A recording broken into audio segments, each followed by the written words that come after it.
On our wedding night, my wife Sarah wouldn't let me touch her. She said she was exhausted and asked me to wait, but every single night, she'd sneak down to the basement in the middle of the night. When she came back, she'd always shower, and there was this weird, creepy smell on her. I asked what she was doing down there. She said yoga. Yoga? At 2 a.m.? I couldn't take it anymore. One night, I followed her down. She caught me, spun around, grabbed my pajama collar, and yelled, "Get back upstairs. You can't go down there, or we're done. I want a divorce." I held onto the railing, shaking with anger. My parents bought us this house as a wedding gift. This is my home. Why can't I go into my own basement? Who does she think she is? I took a deep breath. Sarah, is that any way to talk to me? She still had a death grip on my collar. Her fingers were crazy strong. Mark, let's go upstairs. I'll explain everything in the bedroom. You can't tell me here? I pointed at the pitch-black basement. Why can't I go down? Don't I deserve to know? I'm doing yoga. It's my private space. It's not ready yet. She moved down a few steps, blocking my way. Why not? Because the timing's not right. When it's ready, I'll show you. I promise. My gut churned. I forced myself to stay calm. Fine, but did you have to snap at me like that?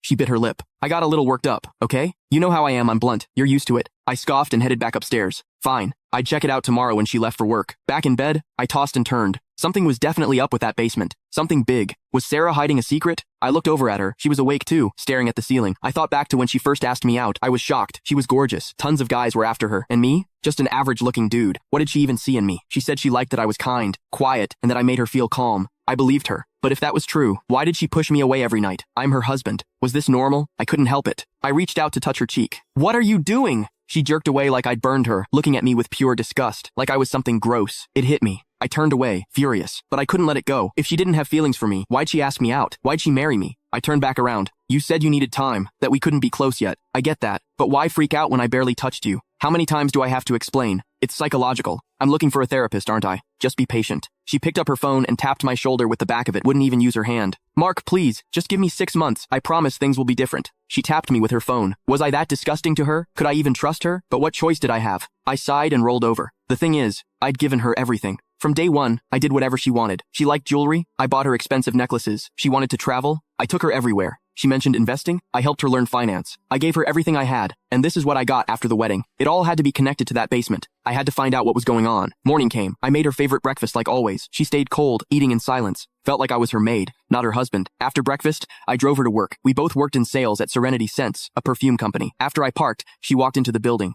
Once she was gone, I told the coworker I had to step out and left. I didn't take my car, grabbed a cab instead. I unlocked the front door, rushed through the living room, and headed straight for the basement. When I got there, I froze. The door was different. It had been swapped out for a reinforced door with a combination lock. No code, no way in. I pulled out my phone, snapped a picture, and started Googling how to crack this kind of lock. What are you doing? Sarah's voice came from the top of the stairs. She'd followed me home. She practically ran down the steps and slapped me hard across the face. What did I tell you? You hit me? You can find the full story in my bio. It's free.